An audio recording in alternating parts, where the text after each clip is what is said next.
1942 കേരളത്തിൽ ആരംഭിച്ച സംഘത്തിൻ്റെ പ്രവർത്തനം വളരെയധികം സംഘർഷം നിറഞ്ഞ കാലഘട്ടങ്ങളിലൂടെയാണ് കടന്നുപോയത്. ഈ ദുർഘട പ്രതിസന്ധികളെയൊക്കെ തരണം ചെയ്ത് നാം മുന്നോട്ട് പോയി. കേരളത്തിലെ സംഘത്തിൻ്റെ പ്രവർത്തനത്തിന് സഹായകരമായ ഒരുപാട് കാര്യങ്ങൾ, സംഘർഷങ്ങളും ഘടകങ്ങളുമുണ്ട്. കേരളത്തിലെ സംഘപ്രവർത്തനത്തിൻ്റെ ഭാഗമായ സംഭവങ്ങൾ ഇന്ന് ഓർമ്മിച്ചെടുക്കുന്നത് എസ് സേതുമാധവൻ എന്ന സേതുവേട്ടനാണ്. സേതുവേട്ടൻ നാളിതുവരെയുള്ള കേരളത്തിലെ സംഘചരിത്രത്തിൻ്റെ ഭാഗവും സാക്ഷിയുമാണ്. സംഘത്തിൻ്റെ തുടക്കക്കാരുടെ ഒപ്പം പ്രവർത്തിച്ച് തുടങ്ങുകയും തലമുറകളിലേക്ക് സംഘത്തെ പകരുകയും ചെയ്ത സംഘാടകനാണ്. പാലക്കാട് കണ്ണകി നഗർ ശാഖയിൽ നിന്ന് സ്വയംസേവകനായി 1958 മുതൽ പ്രചാരകായി, 1986 സഹപ്രാന്ത പ്രചാരക്, 1993 മുതൽ 2004 വരെ പ്രാന്തപ്രചാരകർ എന്നീ ചുമതലകൾ വഹിച്ചു. അതിനുശേഷം ക്ഷേത്രീയ പ്രചാരക് എന്ന ചുമതലയിൽ പ്രവർത്തിച്ചു. 2012 മുതൽ 2016 വരെ അഖില ഭാരതീയ കാര്യകാരി സദസ്യനായി പ്രവർത്തിച്ചു. 2016 മുതൽ 2021 വരെ പ്രത്യേക ക്ഷണിതാവ് എന്ന നിലയിൽ ഇപ്പോൾ തിരുവനന്തപുരം കേന്ദ്രമാക്കി പ്രവർത്തിക്കുന്നു. സേതുട്ട, സ്വാഗതം. നമസ്തേ. നമസ്തേ. നമ്മുടെ കേരളത്തിലെ സംഘപ്രവർത്തനത്തിൻ്റെ വളരെയധികം സംഘർഷം നിറഞ്ഞ കാലഘട്ടങ്ങൾ നമ്മുടെ മുന്നിലുണ്ടായിട്ടുണ്ട്. അപ്പോൾ ഈ ഹിന്ദു സമൂഹത്തിന് ആത്മവിശ്വാസം പകർന്ന ഒരുപാട് സംഭവങ്ങളും അതോടൊപ്പം തന്നെ നമ്മളുടെ പ്രവർത്തനത്തെ ബാധിക്കുന്ന തരത്തിലുള്ള ചില സംഘർഷങ്ങളും ഒക്കെ ഉണ്ടായിട്ടുണ്ട്. ഞാൻ കേട്ടിട്ടുള്ളത് ചിലത് ഇപ്പോൾ നടുവട്ടം സംഭവം, മണത്തെണ്ണ സംഭവം തുടങ്ങിയ ചില സംഭവങ്ങളൊക്കെ കേട്ടിട്ടുണ്ട്. എന്തായിരുന്നു അതിൻ്റെ വിശദാംശങ്ങൾ? സംഘത്തിൻ്റെ പ്രവർത്തനം ആദ്യമായിട്ട് ആരംഭിച്ചത് കോഴിക്കോടാണ്. തിരുവനന്തപുരത്ത് അതിനുമുമ്പ് ശാഖ ഉണ്ടായിരുന്നു, പക്ഷേ അതിൻ്റെ തുടർച്ചയുണ്ടായിട്ടില്ല. മലബാർ ഭാഗത്ത് സംഘത്തിൻ്റെ പ്രവർത്തനം സംഘർഷത്തിനേക്കാൾ കൂടുതൽ തുടക്കം മുതൽ തന്നെ സംഘത്തിനോടൊരു അവഹേളനയും പരിഹാസ്യതയാണ് ഉണ്ടായിരുന്നത്. കാരണം സംഘം ആരംഭിക്കുന്നതിന് മുമ്പ് തന്നെ കമ്മ്യൂണിസ്റ്റ് പാർട്ടിക്ക് കേരളത്തിൽ സാമാന്യം നല്ല രീതിയിലുള്ളൊരു സ്വാധീനം ഉണ്ടായിരുന്നു. അതിന് പല കാരണങ്ങളുണ്ട്. ഹിന്ദു സമാജത്തിൻ്റെ ആ ഒരു ഹിന്ദു മഹാമണ്ഡലം എന്നുള്ള നിലയിൽ വലിയൊരു പരിശ്രമം കൊല്ലത്ത് നടത്തുന്നതിൻ്റെ പരാജയം, മലബാർ ഭാഗത്തെ പൊതുവെ ഹിന്ദു സമൂഹത്തിൽ പ്രത്യേകിച്ച് 1921 ശേഷം ആ മാപ്പിളകൾക്ക് ശേഷമുള്ള ഹിന്ദു സമുദായത്തിൻ്റെ ആത്മവിശ്വാസക്കുറവ്, അതിന് കാരണക്കാരായുള്ള കോൺഗ്രസിനോടുള്ള ഹിന്ദു സമൂഹത്തിൻ്റെ അവിശ്വാസം, ഈ കാര്യങ്ങൾ കാരണം കമ്മ്യൂണിസ്റ്റ് പാർട്ടിയിലേക്ക് യുവാക്കന്മാരും ജനങ്ങളും ആശിച്ചു പോകുന്നൊരു സമയമായിരുന്നു. അതുകൊണ്ട് സംഘം തുടങ്ങിയപ്പോൾ ഹിന്ദു സംഘടനാ പ്രവർത്തനം കേരളത്തിൽ നടക്കില്ല എന്നുള്ളൊരു അവഹേളനപരമായിട്ടുള്ള കാര്യങ്ങളായിരുന്നു ഉണ്ടായിരുന്നത്. പക്ഷേ സംഘം ക്രമേണ വളർന്നു. മലബാർ ഭാഗത്ത് ഒരു അലിഖിത നിയമം ഹിന്ദു സമൂഹത്തിൻ്റെ എന്തെങ്കിലും തരത്തിലുള്ള ഘോഷയാത്രയോ അമ്പലങ്ങളുടെ കാര്യങ്ങളോ ഉള്ളപ്പോൾ അവർ പള്ളികളുടെ മുമ്പിൽ കൂടെ കൊണ്ടുപോകാൻ സമ്മതിക്കില്ല, കൊണ്ടുപോകരുത് എന്നായിരുന്നു. നിങ്ങൾ പറഞ്ഞ ഈ മണത്തനെയും നടുവട്ടും സംഭവങ്ങൾ രണ്ട് സമയത്താണ്. ഒന്ന് കേരള സംസ്ഥാനം വേറെയായി മാറുന്നതിന് മുമ്പ് മദ്രാസ് സംസ്ഥാനത്തിൻ്റെ ഭാഗമായിരുന്ന സമയത്താണ് നടുവട്ടം സംഭവം. കേരള സംസ്ഥാനം വേറെ രൂപീകരിച്ചു. 1956 കേരള സംസ്ഥാനം രൂപീകരിച്ചു കഴിഞ്ഞാൽ ശേഷമാണ് മണത്തന സംഭവം നടക്കുന്നത്. അപ്പോൾ നടുവട്ടം സംഭവം മലബാർ ഭാഗത്ത് നമ്മൾ കോഴിക്കോട് ഭാഗത്ത് സംഘത്തിൻ്റെ പ്രവർത്തനം കാര്യമായിട്ടൊക്കെ ശക്തിപ്പെട്ട് വന്ന സമയത്ത് ഈ പള്ളിയുടെ മുമ്പിൽ കൂടെ ഒരു ഘോഷയാത്ര കൊണ്ടുപോകാൻ പാടില്ല എന്നുള്ള കാര്യത്തിനെ നമുക്ക് അതിനെ ജയിക്കണം. അതുകൊണ്ട് TN ഭരതേട്ടനും അവരെല്ലാവരും കൂടി ചിന്തിച്ചിട്ട് ബേപ്പൂരിൽ നിന്ന് അത് മറ്റേ നടുവട്ടം എന്നുള്ളൊരു അവിടെ ഒരു വലിയൊരു പള്ളിയുണ്ട്, അതിൻ്റെ മുമ്പിൽ കൂടെ കല്ലായിലേക്ക് ഒരു യാത്ര, അമ്പലത്തിൻ്റെ ഒരു യാത്ര കൊണ്ടുപോകാനായിട്ട് തീരുമാനിച്ചു. അതിന് നമ്മൾ മദ്രാസ് ഗവൺമെൻറ്റിൽ നിന്ന് ഈ ഘോഷയാത്ര കൊണ്ടുപോകാനുള്ള അനുവാദം വാങ്ങിച്ചിരുന്നു. അങ്ങനെ ഈ ഘോഷയാത്ര വരുമ്പോൾ നടുവട്ടം പള്ളിയുടെ മുമ്പിൽ കൂടെ കൊണ്ടുപോകുന്നതാണ് മുസ്ലിങ്ങൾ വളരെ ഗംഭീരമായിട്ട് മലപ്പുറത്ത് നിന്നൊക്കെ ആൾക്കാർ വളരെ കൂടി വന്ന് ഞങ്ങൾ എന്ത് വന്നാലും ഈ ഘോഷയാത്ര തടയും എന്ന് പറഞ്ഞൊരു സംഗതി ഉണ്ടായി. ഹിന്ദു സമുദായത്തിന് ആത്മവിശ്വാസമില്ലായിരുന്നു. അതുകൊണ്ട് വലിയൊരു ഘോഷയാത്രയിൽ വന്നെന്നുണ്ടെങ്കിലും നടുവട്ടം പള്ളിയുടെ മുമ്പിൽ എത്തിയപ്പോൾ ഒരു 10 100 സ്വയംസേവകരും ബാക്കിയുള്ള ആൾക്കാർ മാത്രമേ ഉള്ളൂ. ബാക്കിയുള്ളവർ ഒന്ന് വരാൻ തയ്യാറായില്ല. പക്ഷേ ഗവൺമെൻറ് വളരെ സ്ട്രോങ് ആയിട്ട് അവർക്ക് അനുവാദം കൊടുത്തതാണ്. അതുകൊണ്ട് ആ ഘോഷയാത്ര നടത്തണം, നിങ്ങൾ തടയരുത് എന്ന് പറഞ്ഞ് അവരെ തടയാനുള്ള ഒരു പരിശ്രമം ചെയ്തു മുസ്ലിംസിൻ്റെ ആക്രമണത്തെ. പക്ഷേ മുസ്ലിംസ് സംഘടിതമായിട്ട് ആക്രമിക്കാൻ തയ്യാറായതാണ്. ഈ ക്ഷേത്രം നടന്ന സമയത്ത് അവർ ആക്രമിക്കാൻ തയ്യാറായി. സ്വാഭാവികമായിട്ട് നിയമ നിയന്ത്രണത്തിൽ കൊണ്ടുവരാനായിട്ട് പോലീസുകാർ വെടിവെച്ചു. അതിൽ 5-6 മുസ്ലിങ്ങൾക്ക് ജീവാഹുതി സംഭവിക്കുന്നു. അവിടെ ഒരു ഘോഷയാത്ര തടഞ്ഞു. ഘോഷയാത്ര തടഞ്ഞു, ആക്രമണം നടത്തി. പക്ഷെ അതിനെ അതിനെ എതിരിട്ടുകൊണ്ട് മുന്നോട്ട് പോകാൻ ഹിന്ദു സമൂഹം തയ്യാറായി. അതിൽ ഹിന്ദു സമൂഹത്തിൻ്റെ ആത്മവിശ്വാസം എത്ര വർദ്ധിച്ചു എന്നൊരു ലക്ഷണം, ഈ കടക്കാൻ വേണ്ടിയിട്ട് ഒരു 10-100 പേരെ തയ്യാറായുള്ളൂ എന്നുണ്ടെങ്കിലും ഘോഷയാത്ര അപ്പുറത്ത് എത്തിക്കഴിഞ്ഞ ശേഷം ഒരുപാട് ആയിരക്കണക്കിന് ആൾക്കാർ ഇതിൻ്റെ കൂടെ വരാൻ തയ്യാറായി. അത് പൊതുവെ മലബാർ ഭാഗത്തെ ഹിന്ദു സമുദായത്തിന് വലിയൊരു ആത്മവിശ്വാസം കാര്യമായിരുന്നു. ക്രമേണ പല സ്ഥലത്തും ചെറിയ തടയലും കാര്യങ്ങളൊക്കെ ഉണ്ടായെങ്കിലും ആ പള്ളിയുടെ മുമ്പിൽ കൂടെ ഘോഷയാത്ര കൊണ്ടുവന്ന് തടയില്ല എന്നുള്ള അവസ്ഥ മലബാർ ഭാഗത്ത് ക്രമേണ ഉണ്ടായി. 1956 കമ്മ്യൂണിസ്റ്റ് ഗവൺമെൻറ് വന്നു കഴിഞ്ഞ ശേഷമാണ് നമ്മുടെ മണത്തണയിൽ ഒരു വലിയ ശിവക്ഷേത്രമുണ്ട്.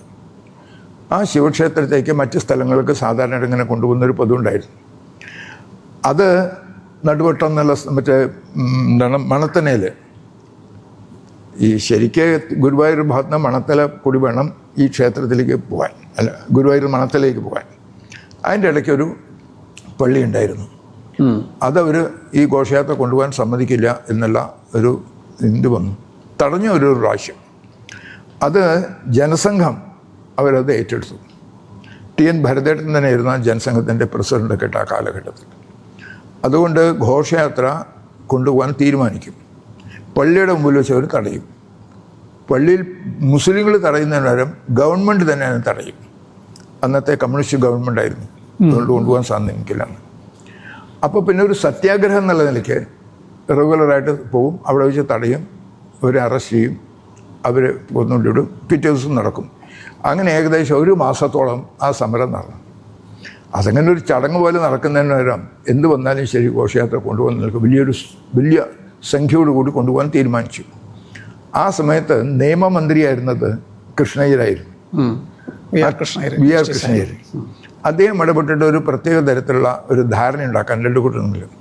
അപ്പോൾ അദ്ദേഹം പറഞ്ഞത് ഘോഷയാത്രയിൽ 2 വാദ്യഘോഷങ്ങൾ വേണം, ഒന്ന് മുന്നിൽ ഒന്ന് പിന്നിൽ. ആ ഘോഷയാത്ര പള്ളിയുടെ മുമ്പിൽ എത്തുമ്പോൾ മുന്നിലെ വാദ്യം നിർത്തണം, ഘോഷയാത്ര പോകാം. പിന്നിൽ കൊട്ടിക്കൊണ്ടിരിക്കും. ഇപ്പോൾ ഘോഷയാത്രയിൽ വാദ്യമുണ്ട്. പിന്നെ പള്ളി കടന്നു കഴിഞ്ഞാൽ മുൻവശത്തെ കൊട്ടി തുടങ്ങും, പിന്നെ നിർത്തണം. ഈ തരത്തിൽ ഒരു ധാരണയിലെത്തിക്കാനുള്ള പരിശ്രമമൊക്കെ ചെയ്തു. ഭരതേട്ടൻ പറഞ്ഞു, ഇത് അങ്ങയുടെ ബുദ്ധി സാമർഥ്യത്തിൻ്റെ പ്രശ്നമല്ല, ഹിന്ദു സമൂഹത്തിന് പൊതുനിരത്തിൽ കൂടെ ഘോഷയാത്ര കൊണ്ടുള്ള അവകാശത്തിൻ്റെ പ്രശ്നമാണ്. അതുകൊണ്ട് ഇത് നമുക്ക് സ്വീകാര്യമല്ല. നമ്മൾ ഘോഷയാത്രയിൽ വാദ്യഘോഷം നിർത്തില്ല, അത് മുന്നോട്ട് കൊണ്ടുപോകും. വാദ്യഘോഷങ്ങൾ പാടില്ല എന്നാണ് അവരുടെ നിയമം. ഇനി അഥവാ ശരിക്കും അവർക്ക് ഈ വാദ്യഘോഷങ്ങൾ പള്ളിയുടെ മുമ്പിൽ കൊടുക്കുന്ന വിഷമമുണ്ടെങ്കിൽ അവർ റോഡരികിൽ കൊണ്ടുവന്നിരുന്നതിനാ പള്ളി പണിയുന്നു. ഉള്ളിലെവിടെയെങ്കിലും പണിതാൽ പോരെ. റോഡിൽ കൂടെ ജനങ്ങളുടെ ഈ ഒരു സ്വാതന്ത്ര്യം തടഞ്ഞുകൊണ്ടുള്ള അത് നമ്മൾ സമ്മതിക്കില്ല എന്ന് പറഞ്ഞ് അവസാനം അതിന് വിധേയമായി അവർ മുസ്ലിംസിനോട് പറഞ്ഞു, ഞങ്ങൾ സ്ട്രോങ് ആക്ഷൻ എടുക്കുന്നുണ്ട്. ഈ ഘോഷയാത്ര കൊണ്ടുപോയി. അത് രണ്ടാമതായിട്ട് ഈ ഗവൺമെൻറ് ഇവിടെ വന്നു കഴിഞ്ഞ ശേഷം മുസ്ലിം പ്രീണനം നയിക്കുന്ന ഗവൺമെൻറ്റിനും കൂടി ഒരു പരാജയപ്പെട്ടുള്ള നിലക്കാണ് ഈ ഒരു മണത്തന ഘോഷയാത്ര. ഇത് രണ്ടും ഹിന്ദു സമുദായത്തിൽ വളരെ ആവേശം ഉണ്ടാക്കിയുള്ള സംഗതികളായിരുന്നു. അപ്പോൾ കേരള സംസ്ഥാനത്തിൻ്റെ രൂപീകരണത്തിന് മുമ്പ് ഒരു സംഭവം, രൂപീകരണത്തിന് ശേഷം ഒരു സംഭവം, 2 സംഭവങ്ങളും ഏകദേശം ഒരേപോലെയുള്ള സാഹചര്യങ്ങളിൽ ഉണ്ടായിട്ടുള്ള സംഭവങ്ങളാണ്. ശരിക്കും അതൊരു എനിക്ക് തോന്നുന്നു വളരെ ഇതിൻ്റെ ഒരു ആക്രമണം നടക്കുന്നതിന് മുൻപ് വളരെ കുറച്ചാളുകളും അതിനുശേഷം ധൈര്യമായി മുന്നോട്ട് പോയി കഴിഞ്ഞപ്പോൾ ഒരുപാട് ആളുകൾ അതിൽ പങ്കെടുത്തു എന്ന് പറയുമ്പോൾ വളരെ പെട്ടെന്ന് തന്നെ ഒരു മാനസികമായിട്ട് ആളുകൾ ഹിന്ദുക്കൾ വ്യത്യാസം വന്നു എന്നുള്ളതാണ് എൻ്റെ വ്യത്യാസം തോന്നാല്. ഹിന്ദു സമൂഹത്തിൻ്റെ ആത്മവിശ്വാസം നഷ്ടപ്പെട്ടൊരു അവസ്ഥയിൽ നിന്ന് പൊതുനേരത്തിൽ കൂട്ടിയിട്ട് നിയമാനുസൃതമായിട്ടുള്ള പരിപാടികൾ നടത്തുന്നതിന് ഞങ്ങൾ ധൈര്യത്തോടു കൂടി മുന്നോട്ട് പോകും എന്നുള്ള നിലക്കൊരു അവസ്ഥയിൽ കൊണ്ടുവരാൻ ഇത് രണ്ടും സഹായിച്ചിട്ടുണ്ട്. മറ്റൊന്ന് ഞാൻ കേട്ടിട്ടുള്ളത് നമ്മുടെ തളി ക്ഷേത്രത്തിൻ്റെ വിമോചനം, ആ സമയത്ത് അതുമായിട്ട് ബന്ധപ്പെട്ട് ഒരുപക്ഷെ കേരളത്തിലെ ക്ഷേത്ര സംരക്ഷണത്തിന് ഇത്രയധികം പ്രചോദനം നൽകിയിട്ടുള്ള വേറൊരു സംഭവം ഉണ്ടായിരിക്കില്ല എന്ന് തോന്നുന്നു. അതിൻ്റെ വിശദാംശങ്ങളൊന്ന് സീതോട്ടൻ വിശദമാക്കാമായി. തളി ക്ഷേത്രത്തിൻ്റെ സംഗതിയെക്കുറിച്ച് പറയുമ്പോൾ പണ്ട് പ്രസിദ്ധമായിട്ടുള്ള ക്ഷേത്രം അത് ഈ മുസ്ലിം ആക്രമണം തകർന്ന് ടിപ്പുവിൻ്റെ ആക്രമണത്തിൽ അത് കംപ്ലീറ്റ് ആയിട്ട് തകർന്നു. ആ ക്ഷേത്രത്തിൻ്റെ അവശിഷ്ടങ്ങളെല്ലാം അതെല്ലാം അവിടെ തന്നെ കിടക്കുന്നില്ലായിരുന്നു. ആ തളി ക്ഷേത്രം നടക്കുന്ന സ്ഥലത്ത് ആ ആൾക്കാർ മലമൂത്ര വിഷയം നടത്തുന്ന വിഗ്രഹത്തിൻ്റെ കാര്യങ്ങളുണ്ട്. മലമൂത്ര വിഷയം നടത്തുന്നു. മുസ്ലിങ്ങൾ മീൻ കച്ചവടം നടത്തുന്ന സ്ഥലമായിരുന്നു. ഈ തരത്തിലുള്ള ഒരു സ്ഥിതിയിൽ നമ്മുടെ CP ജനാർദ്ദനൻ സംഘത്തിൻ്റെ പ്രചാരകമായിരുന്നു. പങ്ങാടിപ്പുറത്തെ ആളാണ്. കേളപ്പജിയായിട്ടൊക്കെ നല്ലൊരു ബന്ധമുണ്ടായിരുന്നു. അപ്പോൾ കേളപ്പജിയും കൂട്ടിയിട്ട് ഈ ഒരു സ്ഥലം കാണിച്ചു കൊടുക്കാനായിട്ട് പോയി. അപ്പോൾ അവിടെ ശിവലിംഗത്തിൻ്റെ ഒരു ഭാഗം കിടക്കുന്നു, ക്ഷേത്ര അവശിഷ്ടങ്ങൾ കിടക്കുന്നു. ഇത് കണ്ടിട്ട് അദ്ദേഹത്തിന് വളരെ വേദന തോന്നി. അദ്ദേഹം പറഞ്ഞു, നമുക്കൊരു കാര്യം ചെയ്യാം, ഈ ക്ഷേത്രം പുനരുദ്ധരിക്കണം, അതിനു വേണ്ടിയിട്ട് നമുക്ക് തയ്യാറാകാം. അപ്പോൾ തളിയൂർ ക്ഷേത്രം പുനരുദ്ധരിക്കാനുള്ള പദ്ധതികളൊക്കെ ആലോചിച്ചു. കേരളത്തിൽ നമ്മുടെ മിക്കവാറും എല്ലാവരുടെയും സഹകരണത്തോട് കൂടിയിട്ട് ആ ക്ഷേത്രം പുനരുദ്ധരിക്കാനുള്ള പരിപാടികൾ തുടങ്ങിയ സമയത്താണ് മുസ്ലിങ്ങൾ വളരെ പെട്ടെന്ന് മനസ്സിലാക്കി. അവരിതിനടുത്ത് കൊണ്ടുവന്നിട്ട് ഒരു ഷെഡ് പണിതിട്ട് ഇതൊരു നിസ്കാര പള്ളിയാണ്, ഈ പള്ളിയുടെ അടുത്ത് ഇങ്ങനെ ഒരു ക്ഷേത്രം വരാൻ സമ്മതിക്കില്ല എന്ന് പറഞ്ഞിട്ട് പ്രശ്നമായിട്ട് വന്നത്. സ്വാഭാവികമായിട്ട് കമ്മ്യൂണിസ്റ്റ് ഗവൺമെൻറ് അവർക്ക് സപ്പോർട്ടായിരുന്നു. അതുകൊണ്ട് തളിയൂർ ക്ഷേത്രം നിർമ്മിക്കാൻ സമ്മതിക്കില്ല എന്നായിരുന്നു സർക്കാരിൻ്റെ നിലപാട്. അതുകൊണ്ട് അതിനെ എതിർക്കാൻ തയ്യാറായി. അപ്പോൾ തളിയൂർ ക്ഷേത്ര നിർമ്മാണത്തിന് വേണ്ടിയുള്ള പ്രത്യേക തരത്തിലുള്ള സമരവും കാര്യങ്ങളൊക്കെ ആരംഭിച്ചു.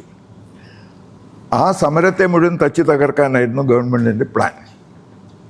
അപ്പോൾ കുറച്ച് വ്യാപകമായിട്ട് ഹിന്ദു സമാജത്തിൻ്റെ ഈ ഒരു ജാഗരണം വന്ന സമയത്ത് ഉടനെ തന്നെ ഗവൺമെൻറ് വേറൊരു നിലപാടെടുത്തു. ഇതൊരു പുരാവസ്തു വകുപ്പിൻ്റെ ഭാഗമാണ്. അത് പുരാവസ്തു വകുപ്പിൻ്റെ ആയിട്ട് കെട്ടിയെടുത്തിട്ട് അത് സർക്കാരിന് കീഴിലാക്കും. അവിടെ വേറൊരു നിർമ്മാണം വരാൻ സമ്മതിക്കില്ല. ആ സമയത്ത് അവിടെ വേറൊന്നുമില്ല, അവശിഷ്ടങ്ങൾ മാത്രമേ, ചില ക്ഷേത്രത്തിൻ്റെ അവശിഷ്ടങ്ങൾ. അപ്പോൾ ഗവൺമെൻറ്റിനോട് അത് ഏറ്റെടുത്ത് ഞാൻ ആ സ്ഥലം മതിൽ കെട്ടിയിട്ട് തിരിച്ചിട്ട് അത് സർക്കാരിൻ്റെ കയ്യിൽ വയ്ക്കുക, വേറെ ആർക്കും നിർമ്മിക്കാൻ സാധിക്കില്ല എന്നുള്ളൊരു പ്ലാൻ കൊണ്ടുവരാൻ എന്നായിരുന്നു സർക്കാരിൻ്റെ ഉദ്ദേശം. ആ സമയത്ത് തളിയൂർ ക്ഷേത്ര നിർമ്മാണ സമിതിയുടെ പേരിൽ ആയിരക്കണക്കിന് അമ്മമാർ അവരെല്ലാവരും കൂടിയിട്ട് അവിടെ വന്ന് കൈക്കുഞ്ഞുങ്ങളായിട്ട് അവരിരിക്കാൻ തയ്യാറായി. ഞങ്ങളിവിടെ ക്ഷേത്രം പണിയും, ഇത് പുരാവസ്തുവിൻ്റെ ആയിട്ട് കെട്ടിയെടുക്കാൻ ഞങ്ങൾ സമ്മതിക്കില്ല, സർക്കാരിൻ്റെ കീഴിലാക്കാൻ സാധിക്കില്ല എന്നുള്ള നിലക്കുള്ള അതിഗംഭീരമുള്ള സമരം ഉണ്ടായിരുന്നു. ആ തരത്തിലുള്ള സംഘർഷത്തിൻ്റെ ആയിട്ട് നമ്മൾ ചില സ്വയംസേവരുടെ നേരെ മുസ്ലിങ്ങളുടെ ആക്രമണം, കൊലയും കാര്യങ്ങൾ പലതും നടന്നിട്ടുണ്ട്. പക്ഷെ ആ തരത്തിലുള്ളൊരു ശക്തമായ നിലപാട് ഹിന്ദു സമൂഹത്തിൻ്റെ നാടിന് നാനാബന്ധം അന്നത്തെ വിനോദിനിയമ്മൻ, ദേവകിയമ്മ അങ്ങനെയുള്ള ആൾക്കാരെല്ലാവരും അത് ഇതിൻ്റെ പുറകിൽ സ്ത്രീകളെ മുഴുവൻ സംഘടിപ്പിക്കാനും കാര്യങ്ങളുണ്ടായിരുന്നു. കേളപ്പജിയായിരുന്നു ആ സമയത്ത്. കേളപ്പജിയുടെ നേതൃത്വത്തിൽ തന്നെയാണ് ഈ ഒരു സംഭവം ഉണ്ടായത്. ആ സമയത്ത് കേളപ്പനെതിരായിട്ട് അതിഗംഭീരമായിട്ടുള്ള പ്രസംഗങ്ങളും കല്ല് പാത്തിയ നായ പാത്തിയ കല്ലിന്മേൽ ചന്ദനം പൂശിയ കേളപ്പ എന്നൊക്കെ പറഞ്ഞിട്ടായിരുന്നു കമ്മ്യൂണിസ്റ്റുകാർ കേളപ്പജിയോടുള്ള എതിര്. അവസാനം ആ സമരത്തിൽ തളിയൂർ ക്ഷേത്രം നിർമ്മിക്കാൻ ഗവൺമെൻറ്റിന് അനുവാദം കൊടുക്കേണ്ടി വന്നു. അവരുടെ സർവ്വ എതിർപ്പുകളും മാറി. അതോടുകൂടി ഹിന്ദു സമുദായത്തിൻ്റെ ബാക്കി മുഴുവൻ കേരളത്തിൽ നിന്നും ആ ക്ഷേത്ര നിർമ്മാണത്തിനുള്ള സഹകരണം കാര്യങ്ങളൊക്കെ വന്നിട്ട് വളരെ അഭിമാനത്തോടു കൂടി, എനിക്കൊന്ന് 1959 ആ കാര്യം, അത് ഗംഭീരമായിട്ടുള്ള ക്ഷേത്രം ഉയർന്നു. തൃശ്ശൂരിലെ മറ്റ് നമ്മുടെ OTC നടക്കുന്ന ആ സമയമായിരുന്നു അത്. ആ സമയത്ത് അതിന് തൊട്ട് മുമ്പാണ് ഇത് നടന്നത്. ഇതേ സമയത്താണ് ഏകദേശം സർക്കാരിൻ്റെ മലപ്പുറം ജില്ലാ രൂപീകരണം നടന്നത്. ആ മലപ്പുറം ജില്ലാ രൂപീകരണത്തിനെതിരായിട്ടും വളരെ ശക്തമായ സത്യാഗ്രഹ സമരം കാര്യങ്ങളൊക്കെ നടന്നിരുന്നു. പ്രത്യേകിച്ച് നമ്മുടെ കേരളത്തിൽ മാത്രമല്ല, ഡൽഹിയിൽ നിന്നും ഫൊറാനെ പോലുള്ള ആൾക്കാർ പോലും ഈ മലപ്പുറം ജില്ലാ വിരുദ്ധ സമരത്തിൽ പങ്കാളികളായിട്ട് വന്നിരുന്നു. ആ രീതിയിൽ ജില്ലാ രൂപീകരണം നമുക്ക് തടയാൻ സാധിച്ചില്ല. പക്ഷേ ജില്ലാ രൂപീകരണം ഉണ്ടാകുന്ന അപകടങ്ങളെക്കുറിച്ച് ജനങ്ങളെ ബോധവാന്മാരാക്കാൻ ആ സമരത്തിന് സാധിച്ചു. ഇത് രണ്ട് ഏകദേശം അടുത്തടുത്ത കാലഘട്ടങ്ങളിലാണ് നടന്നത്.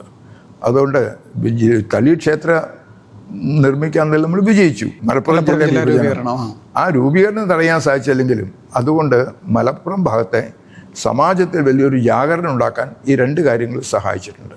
ഈ കേളപ്പജി ആ സമയത്ത് കോൺഗ്രസിൻ്റെ നേതാവായിരുന്നല്ലോ. അപ്പോൾ കോൺഗ്രസ്സുകാരുടെ ഇടയിൽ നിന്നൊക്കെ ഒരു വളരെ എതിർപ്പുകളൊക്കെ അദ്ദേഹത്തിന് നേരിടേണ്ടി വന്നിട്ടുണ്ടാവുമായിരിക്കും. ഒരു തരത്തിൽ കോൺഗ്രസിൻ്റെ സംഘടനാപരമായിട്ട് എതിർത്തില്ല. പക്ഷേ കേളപ്പജിയെ സംബന്ധിച്ചിടത്തോളം കേളപ്പജി സത്യമായിട്ടുള്ള കാര്യങ്ങളിൽ നിൽക്കുന്ന പ്രവർത്തകരനായിരുന്നു. അതുകൊണ്ട് കോൺഗ്രസ്സുകാർ നേതാവ് എന്നുള്ള നിലയ്ക്ക് അദ്ദേഹത്തെ കൈവിട്ട് കഴിഞ്ഞിരുന്നു. അദ്ദേഹത്തിനെ ഒരു നേതാവായിട്ട് അംഗീകരിച്ച് കോൺഗ്രസിൻ്റെ നേതാവായിട്ട് അംഗീകരിച്ചിട്ടില്ല. മാർക്സിസ്റ്റുകാരായിട്ടുള്ള ആൾക്കാർ കേളപ്പനെ വളരെ മോശമായിട്ട് തന്നെ ചിത്രീകരിച്ചുകൊണ്ട് ഭയങ്കരമായിട്ടുള്ള കേളപ്പനെതിരായിട്ടുള്ള മുദ്രാവാക്യങ്ങളും കാര്യങ്ങളൊക്കെ വളരെ ശക്തമായിട്ട് നടത്തിക്കൊണ്ടിരുന്നു. പക്ഷേ കേളപ്പജിയെ സംബന്ധിച്ചിടത്തോളം അദ്ദേഹം സംഘത്തിൻ്റെ നേരിട്ടുള്ള സംഘടനാ പ്രവർത്തനത്തിൽ വന്നില്ലെങ്കിൽ ശരി, സംഘത്തിൻ്റെ കാര്യങ്ങളൊക്കെ മനസ്സിലാക്കിക്കൊണ്ട് പൂർണ്ണമായും സത്യത്തിന് വേണ്ടി സ്ട്രോങ് ആയിട്ട് നിൽക്കുന്ന പ്രവർത്തകനായിരുന്നു. ഈ കേളപ്പജിയുമായിട്ട് ബന്ധപ്പെട്ട് ഞാൻ മറ്റൊന്ന് കേട്ടിട്ടുള്ളത്, നമ്മൾ ഗോവധ നിരോധന പ്രസ്ഥാനം നമ്മൾ ആരംഭിച്ച സമയത്ത് കേളപ്പജി അതിന് മുമ്പിൽ നിന്ന് നടച്ചിരുന്നതും അത് ആ സമയത്ത് ചില സംഘർഷവും കൊലപാതകങ്ങളും ഒക്കെ നടന്നിട്ടുണ്ട്. ഒരു കണ്ണൻ ഗുമസ്തൻ എന്ന് പറയുന്ന ഒരാളുടെ കൊലപാതകം, ഇങ്ങനെയുള്ള ചില കാര്യങ്ങൾ കേട്ടിട്ടുണ്ട്. എങ്ങനെയാണ് നമ്മുടെ കേരളത്തിൽ ഈ ഗോഹത്യ നിരോധന പ്രസ്ഥാനം 1951 ഭാരത വ്യാപകമായിട്ട് നടന്ന പ്രസ്ഥാനമാണ്. ശരിക്കും കോൺഗ്രസിൻ്റെയും നയത്തിലൊന്ന് ഈ ഗോഹത്യ നിരോധനം എന്നുള്ളതായിരുന്നു. ഏറ്റവും കൂടുതൽ അതുകൊണ്ട് നിരോധനം നടപ്പിലാക്കിയ സംസ്ഥാനങ്ങൾ കോൺഗ്രസ്. അതെ, 1948 ഗാന്ധിയെ കൊന്നില്ലെങ്കിൽ സംഘത്തിനെ നിരോധിച്ചല്ലോ. ആ നിരോധനത്തിന് ശേഷം സത്യാഗ്രഹവും കാര്യങ്ങളൊക്കെ നടത്തിയിട്ട് നമ്മുടെ സംഘത്തിൻ്റെ നിരോധനം പിൻവലിച്ചു. പക്ഷേ ജനങ്ങളുടെ ഇടയിൽ ഗാന്ധിയെ കൊന്നവരാണെന്നുള്ളൊരു ധാരണയും കാര്യങ്ങളൊക്കെ ഉണ്ട്. അതോട് സംഘം ആസൂത്രിതമായി വ്യാപകമായി ഹിന്ദു ജനങ്ങളുടെ ഇടയിൽ നമുക്ക് ഇറങ്ങിച്ചെല്ലണം. അതിനു വേണ്ടിയിട്ട് 1951 ഗോഹത്യ നിരോധന പ്രസ്ഥാനം നമ്മൾ ആരംഭിച്ചു. 2 കാര്യങ്ങളായിരുന്നു. ഒന്ന്, വ്യാപകമായ രീതിയിൽ ഗ്രഹസമ്പർക്കം ചെയ്തിട്ട് ഈ ഗോഹത്യ നിരോധനം വേണം എന്നുള്ള എനിക്ക് ജനങ്ങളെ കൊണ്ട് ഒപ്പ് ശേഖരിക്കണം. ആ ഒപ്പ് നമ്മുടെ രാഷ്ട്രപതിക്ക് സമർപ്പിക്കണം. അത് വാസ്തവത്തിൽ പരമപൂജനീയ ഗുരുജിയും വലിയ വലിയ സന്യാസിമാരെല്ലാവരും കൂട്ടിയിട്ട് വലിയൊരു ഇതായിട്ട് ചെന്നിട്ടാണ് രാഷ്ട്രപതിക്ക് സമർപ്പിച്ചത്. ഈ ഒരു ഗോഹത്യ നിരോധന ഒപ്പ് ശേഖരണവും കാര്യങ്ങളും നടക്കുന്ന സമയത്ത് തന്നെ അനവധി സ്ഥലങ്ങളിൽ ഗോഹത്യ നിരോധനത്തിന് വേണ്ടിയിട്ടുള്ള സമ്മേളനങ്ങൾ നടത്താൻ തീരുമാനിച്ചു. അങ്ങനെ ഒരു സമ്മേളനം പയ്യോളിയിൽ വെച്ച് നമ്മൾ സംഘടിപ്പിച്ച് അതിലെ അധ്യക്ഷനായിട്ടാണ് കേളപ്പജി വന്നത്. അങ്ങനെ ആ പരിപാടി നടന്നുകൊണ്ടിരിക്കുന്ന സമയത്ത് തന്നെ മുസ്ലിങ്ങൾ പ്രകോപനം ഉണ്ടാക്കാനായിട്ട് ഇതിനടുത്ത് തന്നെ ഒരു സ്ഥലത്ത് ഒരു പശുവിനെ കൊണ്ടുവന്ന് പരസ്യമായിട്ട് വെട്ടി അത് വിതരണം ചെയ്യുന്ന പരിപാടിയൊക്കെ പൊതുസ്ഥലത്ത് ഇതിനൊക്കെ പയ്യോളിയിൽ വളരെ കാര്യമായിട്ട് ഇതിന് നമ്മുടെ ഈ സമ്മേളനം നടത്താൻ ചുമതല വഹിച്ചതും നേതൃത്വം കൊടുത്തൊക്കെ കണ്ണൻ ഗോമസ് എന്നുള്ള പള്ളികളിൽ അയാൾ സംഘത്തിൻ്റെ സ്വയം സേവകൻ നല്ല നിലയ്ക്കില്ല, പക്ഷെ നമ്മുടെ ശങ്കര ശാസ്ത്രിയൊക്കെയായിട്ട് നല്ല പരിചയം കാര്യങ്ങളും ഉണ്ടായതുകൊണ്ട് ആ നിലയ്ക്ക് പയ്യോളിയിൽ ഈ യോഗം സംഘടിപ്പിച്ചതാണ്. ആ കണ്ണൻ ഗുമസ്തൻ ഇതൊരു പ്രകോപനമായിട്ട് ആ പശുവിനെ ഒന്നടുത്ത് വിതരണം ചെയ്തതെന്ന് മാത്രമല്ല, ഇത് സംഘടിപ്പിച്ച കണ്ണൻ ഗുമസ്തനെ രാത്രിക്ക് രാത്രി ആയിട്ട് വീട്ടിൽ കയറി ആക്രമിച്ച് കൊല ചെയ്തു. ആ കൊല ചെയ്തതിനെ സംബന്ധിച്ച് പിന്നെ നമ്മുടെ ഒരു കാര്യം എന്താ വെച്ചാൽ, നമുക്ക് സംഘത്തിന് വലിയ ശക്തിയില്ലായിരുന്നെങ്കിലും ആ കൊലപാതകം നടത്തിയ ആൾക്കാർക്ക്, അത് മലപ്പുറത്തൊക്കെ വന്നിട്ടുള്ള ആൾക്കാരാണ്, ആ ആൾക്കാരുടെ പേരിൽ കേസ് നടത്തി അവസാനം ആ കൊല നടത്തിയ ആൾക്കാർക്ക് ശിക്ഷ വാങ്ങിച്ചു കൊടുക്കാനുള്ള പരിപാടികൾ നടന്നിരുന്നു. ഇതാണ് കണ്ണൻകുമസംഗരിയും പയ്യോളി സംഭവം. പയ്യോളിയിൽ പരസ്യമായ പ്രകോപനം ഉണ്ടാക്കാനുള്ള മുസ്ലിം, ബാക്കി ഗവൺമെൻറ്റിൻ്റെ സമയത്ത് അവർക്കൊന്നും എന്തായാലും ഉണ്ടായില്ല. പക്ഷേ കണ്ണൻ കുമസനെ കൊല ചെയ്ത ആളെ കണ്ടെത്തിയിട്ട് അവരുടെ കേസ് നടത്തി അവരെ ശിക്ഷിക്കാനുള്ള പരിപാടി നമ്മുടെ ആൾക്കാർ ചെയ്തിരുന്നു. ഈ കണ്ണൻ കുമസനപ്പോൾ അവിടുത്തെ ആ ഒരു പ്രോഗ്രാം, നമ്മളുടെ ഗോഹത്യ നിരോധനത്തിന് വേണ്ടിയുള്ള നമ്മൾ സംഘടിപ്പിച്ച പ്രോഗ്രാമിൻ്റെ സംഘാടകന്മാരിൽ ഒരാളായിരുന്നു. അതെ, അദ്ദേഹമാണ് അവിടെ സംഘടിപ്പിച്ചത്. നമ്മുടെ കോഴിക്കോടുള്ള സംഘപ്രവർത്തനമായിട്ട് ഇതിന് നല്ല ബന്ധമുണ്ടായിരുന്നു. സംഘത്തിൻ്റെ ശാഖ ആ ഭാഗത്ത് ആരംഭിച്ചിട്ടില്ല. എന്നാലും ശരി, സംഘത്തിൻ്റെ സ്വാധീനം കൊണ്ട് പല സ്ഥലത്തും യോഗങ്ങളൊക്കെ സംഘടിപ്പിച്ച കൂട്ടത്തിൽ പയ്യോളിയിൽ നടന്നതാണ്. അതിനുശേഷം കേരളത്തിൽ വളരെ വലിയ ഒരു പ്രക്ഷോഭം എന്ന നിലയിലും ഒന്നാണ് ഒരു നിലയ്ക്കൽ പ്രക്ഷോഭം. ആ സമയത്ത് കേരളത്തിൽ മുഴുവൻ തന്നെ ഒരു വലിയ തരംഗം ഉണ്ടാക്കാൻ സാധിച്ചാണ് ഈ നിലയ്ക്കൽ പ്രക്ഷോഭം. അതിൻ്റെ വിശദാംശങ്ങൾ ഒക്കെ ഒന്ന്. ഈ നിലയ്ക്കൽ പ്രക്ഷോഭമൊക്കെ ആരംഭിക്കുന്നതിന് മുമ്പ് നമ്മുടെ കേരളത്തിലെ സംഘപ്രവർത്തനം വളരെ വ്യാപകമായിട്ട് വ്യാപിച്ചു കഴിഞ്ഞിരുന്നു. അതിനു മുമ്പാണ് ശരിക്കും നമ്മുടെ അതിവിശാലമായിട്ടുള്ള വലിയ വലിയ ഹിന്ദു സമ്മേളനങ്ങളും കാര്യങ്ങളൊക്കെ നടന്നത്. അതിൻ്റെ ഒരു അന്തരീക്ഷം കേരളത്തിലുണ്ടായിരുന്നു. ശബരിമലയോടുള്ള ക്രിസ്ത്യൻസിൻ്റെ സമീപനം നമ്മൾ കേട്ടിട്ടുണ്ടാവും. ശബരിമല ക്ഷേത്രം തീവച്ച് നശിപ്പിച്ചു, ഈ കാര്യങ്ങളൊക്കെ. അതിനെതിരായിട്ടുള്ള ഒരു വലിയ പ്രക്ഷോഭം നടത്താൻ ഹിന്ദു സമാജത്തിന് ആ സമയത്ത് ശക്തി ഉണ്ടായിരുന്നില്ല. എല്ലാവർക്കും അറിയാം, ഇത് ക്രിസ്ത്യൻസിൻ്റെ മതപരമായിട്ടുള്ള അസഹിഷ്ണുത കൊണ്ട് സംഭവിച്ച തീവപ്പാണെന്നുള്ള. പക്ഷേ വീണ്ടും ആ ക്ഷേത്രം പുനരുദ്ധരിച്ച് അവിടെ പ്രതിഷ്ഠിക്കാനുള്ളൊരു വിഗ്രഹത്തിൻ്റെ യാത്ര കേരള വ്യാപകമായിട്ടൊക്കെ നടന്നിരുന്നു. ആ സമയത്ത് ആ യാത്ര വളരെ സക്സസ്ഫുള്ളായാലും വലിയ ഗംഭീരമായിട്ടുള്ള സമ്മേളനം നടത്താനും നമ്മുടെ ഹിന്ദു സമാജത്തെ തയ്യാറാക്കാൻ സംഘം കാര്യമായിട്ട് ചെയ്തിട്ടുണ്ട്. അതൊക്കെ കഴിഞ്ഞ ശേഷം പിന്നീടാണ് ഈ ഒരു നമ്മുടെ ഈ ശബരിമലയിൽ നിലയ്ക്കൽ പ്രക്ഷോഭം. ക്രിസ്ത്യൻ സമുദായത്തിൻ്റെ മനസ്സിലുണ്ടായ ഒരു കാര്യം, ഭാരതത്തിൻ്റെ എല്ലാ ഭാഗത്തുനിന്നും ലക്ഷാവധി ആൾക്കാർ അവിടെ വരുന്നുകൊണ്ടിരിക്കുന്നു, വർഷം തോറും വരുന്നു. ഈ ഒരു ഹിന്ദു ജാഗരണത്തിൽ വേണ്ട രണ്ട് കാര്യങ്ങൾ നടന്നു. ഹിന്ദുക്കളുടെ ഇടയിൽ ഉണർവ് വളരെ ശക്തമായിട്ടുണ്ടാകുന്നു. രണ്ട്, അവർ ഉദ്ദേശിക്കുന്നില്ല മതപരിവർത്തനത്തിന് സാധിക്കുന്നില്ല. അതുകൊണ്ട് എങ്ങനെയെങ്കിലും ഈ ശബരിമലയ്ക്കുള്ള യാത്ര അവർ തടസ്സപ്പെടുത്താനുള്ള ആസൂത്രിതമായിട്ടുള്ള പരിപാടിയുടെ ഭാഗമായിരുന്നു ശബരിമലയ്ക്ക് അടുത്തുള്ള സ്ഥലത്ത് പള്ളി വെച്ചിട്ട് അവിടെ ഇതേ സമയത്ത് എല്ലാ ഭാഗത്തും ക്രിസ്ത്യൻസിൻ്റെ ഒരു യാത്രയൊക്കെ സംഘടിപ്പിച്ചിട്ട് ക്രമേണ ശബരിമല യാത്ര നിഷ്പ്രഭമാക്കണം എന്നുള്ള നിലയ്ക്കായിരുന്നു നിലയ്ക്കൽ ഒരു പള്ളി വെച്ചിട്ടുള്ളൊരു പരിപാടി നടത്തിയത്. സമാന്തരമായിട്ട് അവർ വിചാരിച്ചുള്ള ആൾക്കാരെ സംഘടിപ്പിക്കാൻ സാധിക്കും. ഇപ്പം ശരിക്കും നീലേശ്വരത്ത് നടക്കുന്ന മലയാറ്റൂർ പള്ളിയിലേക്കുള്ള യാത്ര നടത്തുന്ന പോലെ അവർ കേരളത്തിൻ്റെ എല്ലാ ഭാഗത്തും സംഘടിപ്പിച്ചിട്ട് ശബരിമല തീർത്ഥാടനം അതിനെ തളർത്തി ഈ ഒരു നിലയ്ക്കൽ ഉള്ളവരുടെ കേന്ദ്രമാക്കണം എന്നായിരുന്നു. ആ സമയത്ത് ഹിന്ദു സമൂഹത്തിൻ്റെ ഇടയിൽ, പ്രത്യേകിച്ച് നമ്മളൊരു ഹിന്ദു മുന്നണി എന്നുള്ള നിലയ്ക്ക് നമ്മൾ രൂപീകരിച്ച് കഴിഞ്ഞിരുന്നു. ആ സമയത്ത് പ്രത്യേകിച്ച് നമ്മുടെ വിശാല ഹിന്ദു സമ്മേളനത്തിൻ്റെ ഒക്കെ ശേഷം ഹിന്ദു ജാഗരണം ഉണ്ടായിരുന്നു. അതുകൊണ്ട് നമ്മുടെ തിരുവനന്തപുരത്തെ സത്യാനന്ദ സരസ്വതി, കുമ്മനം രാജശേഖരൻ, ഈ തരത്തിലുള്ള ആൾക്കാർ ഈ എടുത്തിട്ട് വളരെ ശക്തമായിട്ടുള്ള നിലയ്ക്ക് നിലയ്ക്കൽ വിരുദ്ധ പ്രക്ഷോഭം ആരംഭിച്ചു.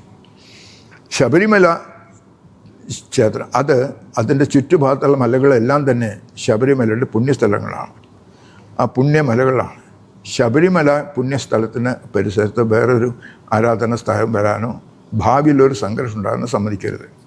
അയാൾ പരമേശ്വരിയും പിന്നെ വളരെ കാര്യമായിട്ടുള്ള നിലയ്ക്ക് ലേഖനങ്ങളിൽ കൂടിയിട്ടുണ്ടായിരുന്നു.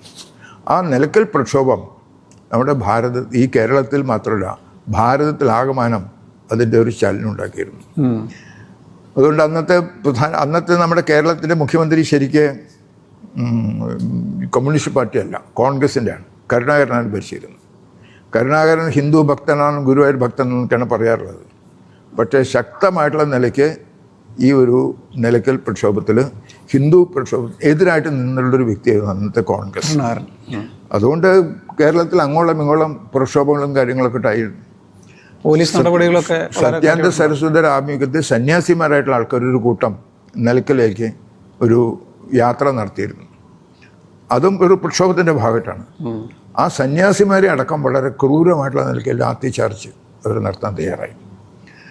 നമ്മുടെ പല സ്ഥലത്തും ഈ പ്രക്ഷോഭം നടക്കുന്ന സമയത്ത് പോലീസിൻ്റെ നടപടികളും കാര്യങ്ങളൊക്കെ എതിരായിട്ടുള്ള സംഗതികളായിരുന്നു. പക്ഷേ യാതൊരു തരത്തിലാണ് ശരി, അത് സമ്മതിക്കില്ല എന്നല്ല. ഹിന്ദു ശക്തിയുടെ പ്രക്ഷോഭം, അത് ഹിന്ദു സമാജത്തെ ഉണർത്തിയ വലിയൊരു പ്രക്ഷോഭമായിരുന്നു. അവസാനം എന്തെങ്കിലും ഒരു ഒത്തുതീർപ്പിലാക്കണം എന്നുള്ളൊരു കാര്യം വന്നിരുന്നു. ആ ഒത്തുതീർപ്പിൻ്റെ ഭാഗമായിട്ട് സത്യാനന്ദ സമിതിയും ബാക്കിയുള്ള ആൾക്കാർക്ക് ഒരുമിച്ച് കൂടിയിരിക്കുന്ന പരിപാടിയിൽ അവർ എന്ത് വന്നാലും ശരി, നിങ്ങൾക്ക് പള്ളി നിങ്ങൾ വേറെ ഭാഗത്തേക്ക് മാറ്റണം. അവിടെ ഏത് കാരണവശാലും പള്ളി വയ്ക്കാൻ സാധിക്കില്ല. അത് അവിടെ അതിൻ്റെ അടുത്ത് തന്നെ വലിയൊരു പള്ളിയർക്കാവും കാര്യങ്ങളൊക്കെ ഉണ്ട്. അതുകൊണ്ട് ശക്തമായിട്ടുള്ള ഹിന്ദു സമൂഹത്തിൻ്റെ നിലപാടിന് മുമ്പിൽ ഗവൺമെൻറ്റിനും ഈ ഒരു വർഗീയ ശക്തികൾക്കും തലകുനിക്കേണ്ടി വന്നു എന്നുള്ളതാണ്. ഏകദേശം അതേ സമയത്ത് തന്നെയാണ് വേറൊരു കാര്യം കൊള്ളുന്നത്. തിരുവനന്തപുരത്തെ ശംഖുമുഖത്ത് ഒരു പോപ്പ് വരാനുള്ളൊരു പരിപാടി ഉണ്ടായിരുന്നു. കടപ്പുറത്ത് പോപ്പ് വരുന്നു. അവർ പോപ്പ് വരുന്ന സ്ഥലത്ത് പോപ്പ് വേദി പണിയാൻ നിശ്ചയിച്ചത് ശംഖുമുഖത്ത് നമ്മുടെ പത്മനാഭ സ്വാമി ക്ഷേത്രത്തിൽ നിന്ന് റെഗുലറായിട്ട് ആറാട്ട് ഉത്സവം, അവിടെ പോയിട്ട് ആറാട്ടേട്ടയും വരിക. ആ ആറാട്ട് നടക്കുന്ന സ്ഥലത്താണ് ഇവർ വേദി വയ്ക്കാൻ തീരുമാനിച്ചത്. എന്ന് മാത്രമല്ല, പോപ്പ് വന്നു കഴിഞ്ഞാൽ പോപ്പ് വന്നതിൻ്റെ സ്മാരകമായിട്ട് പെർമനൻ്റായിട്ട് ആ വേദി നിർത്തണം എന്നുള്ളൊരു പരിപാടിയാണ്. അവരത് തിരുവനന്തപുരത്ത്, കോട്ടയത്തെ, തൃശ്ശൂർ 3 സ്ഥലത്ത് ഇദ്ദേഹത്തിൻ്റെ പരിപാടി ഉണ്ടായിരുന്നു. അതുകൊണ്ട് തിരുവനന്തപുരം മഹാരാജാവ് അവിടുത്തെ ബിഷപ്പിനോട് പറഞ്ഞു, അവിടെ ശംഖുമുഖത്ത് നമ്മുടെ പത്മനാഭസ്വാമി ആറാട്ട് സ്ഥലമാണ്, നിങ്ങൾ വേറെ സ്ഥലത്തേക്ക് ഇത് മാറ്റണം എന്നൊക്കെ പറഞ്ഞിരുന്നു. അവർ വളരെ ഞങ്ങൾ വേറെ നിശ്ചയിച്ച് കഴിഞ്ഞു, ഇന്ന സ്ഥലത്ത് നിശ്ചയിച്ച് അവിടെ ഞങ്ങൾ മാറ്റില്ല, പിന്നെ അവിടെ പെർമനൻ്റായിട്ട് നിൽക്കുകയും ചെയ്യും. ആ സമയത്താണ് പോപ്പ് വേദിക്കെതിരായിട്ട് ഗംഭീരമായിട്ടുള്ള പ്രക്ഷോഭം നടന്നത്.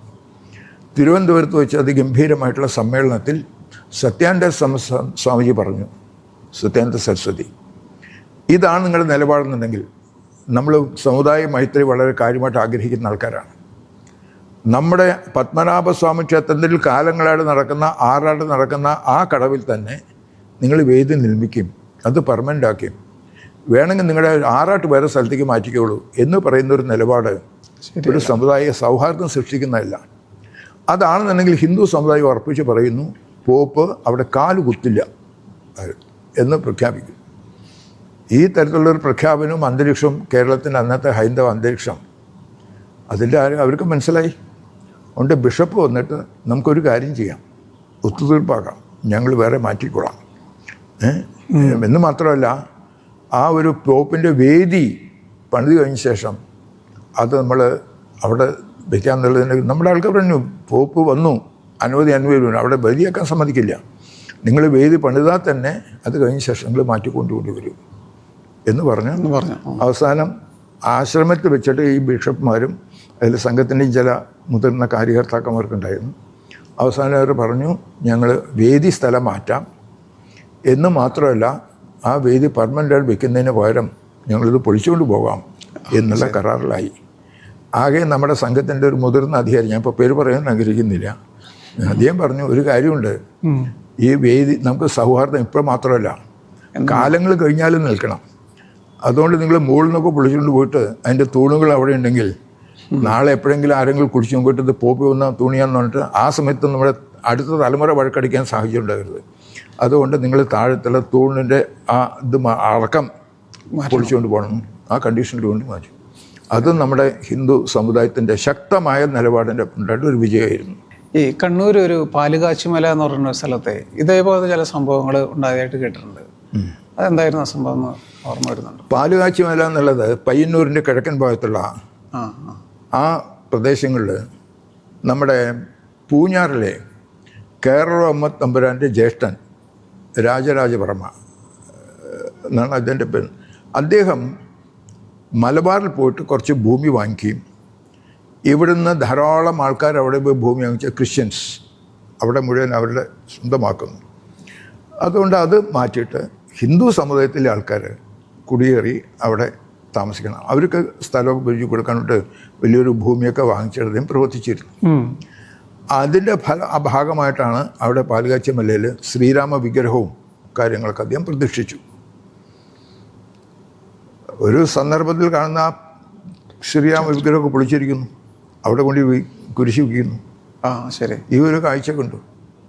അപ്പം ആ സമയത്ത് അന്നും സത്യാനന്ദ സ്വാമിജിയുടെ നേതൃത്വത്തിൽ ആ തകർത്ത വിഗ്രഹങ്ങൾ എടുത്തുകൊണ്ട് അവിടുന്ന് കേരളത്തിൽ മുഴുവൻ ഒരു യാത്ര നടത്തി.